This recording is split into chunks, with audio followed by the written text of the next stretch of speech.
We've been talking through the different types of defensibility and how it impacts our growth model. So far, we've been through network effects, brand, and embedding. In this lesson, let's talk in a little bit more detail about the fourth and final form of defensibility, scale. Scale is where as volume grows, our value increases to the end customers. Just like the other forms of defensibility, scale takes the form of a loop. So as we get additional scale of users and customers, we're able to flow that through somehow to increasing the value for those end customers, which helps increase retention, acquisition, and monetization, which helps us get additional scale, repeating the steps of the loop. We see scale at play in companies like Amazon, Netflix, Stripe, or the scooter company Bird. It takes a couple different forms. The first form and example we can look at is as volume of our users and customers grow, we're able to get better prices or decrease costs for the underlying components of providing our end product. Let's take a look at an example of this. So in the case of Amazon, as Amazon gets additional scale of customers and transactions, they're able to get lower costs on those products because they're able to drive more volume. So they can negotiate with the wholesalers or those in the marketplaces. Those lower prices then help fuel increased retention, acquisition, and monetization. Lower costs retain users and deepen engagement because I'm going to buy more things from Amazon if they have the lowest cost.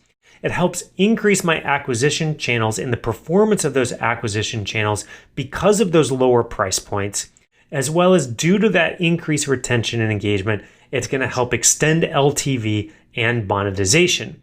All three of those things are going to help me get more scale over time, which is going to lead to lowering the costs even further, which is going to help me fuel another cycle of retention, acquisition, and monetization. Scale can also take another form, where as volume increases, we're able to increase the product value to users in some way, shape, or form. We can take a look at an example of Netflix. So as Netflix gets additional subscribers, they're able to reinvest that capital into creating more original content.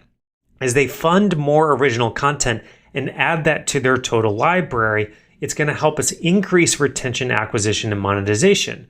The more original content, the larger that library that a user has to consume, mean that they're going to retain and engage in that product even more. All that original content will also help increase user acquisition as there's additional value there for me to become a subscriber.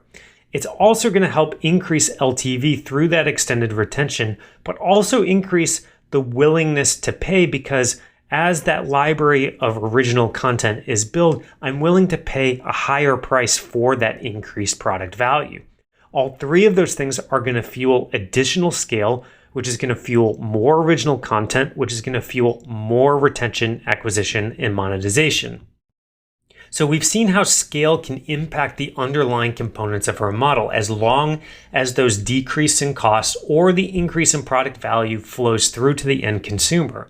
It also helps drive acquisition loops through better conversions in the steps of my loop, as well as improves LTV through better retention or increased willingness to pay. That's it for the defensibility module. We hope you enjoyed it.